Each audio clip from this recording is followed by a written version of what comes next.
Bismillahirrahmanirrahim. Assalamualaikum warahmatullahi wabarakatuh. Baik, pada kesempatan kali ini saya akan menyampaikan ya penjelasan tentang pendataan non ASN ya, yang kemarin itu telah keluar linknya ya. Penjelasan ini saya kutip dari Instagramnya BKN ya. Oke. Untuk hari ini yang akan saya jelaskan, yang saya dapat informasinya itu adalah dasar hukum, siapa saja yang ikut, syarat, alur proses sampai batas waktu. Oke, kalau gitu kita lanjut saja. Nah, dasar hukumnya itu pelaksanaan pendataan non ASN adalah yang pertama Peraturan Pemerintah Nomor 49 Tahun 2018 tentang manajemen pegawai pemerintah dengan perjanjian kerja. Kedua, Surat Menteri Pan-RB Nomor B 1511 MSM 0100/2022 tanggal 22 Juli 2022 tentang pendataan tenaga non ASN di lingkungan instansi pemerintah. Dan yang ketiga adalah Surat Menteri Pan-RB Nomor B-185-M.SM.02.03/2022 tanggal 31 Mei tentang status kepegawaian di lingkungan instansi pemerintah pusat dan pemerintah daerah. Nah, itu tadi adalah dasar hukumnya ya, dasar hukum pendataan non ASN ya, yaitu di pemerintah pusat dan di pemerintah daerah ya.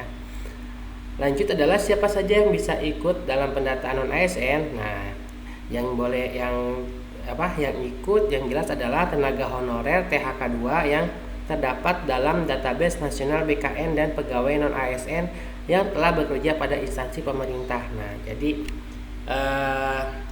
yang akan terdata itu adalah tenaga honorer THK 2 teman-teman ya, yang telah memiliki database baik di BKN maupun di BKD ya, BKD pada instansi pemerintah daerah ya.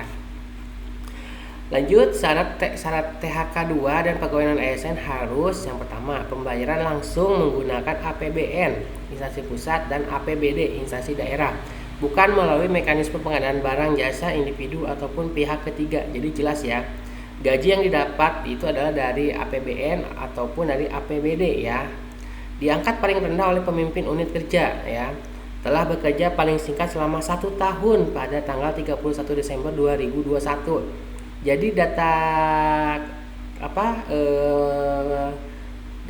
data potongnya itu dari tanggal 31 Desember 2021. Wajib masih aktif bekerja sampai periode pendataan tenaga non ASN di instansi tersebut, berusia paling rendah 20 tahun dan paling tinggi 56 tahun pada 31 Desember 2021.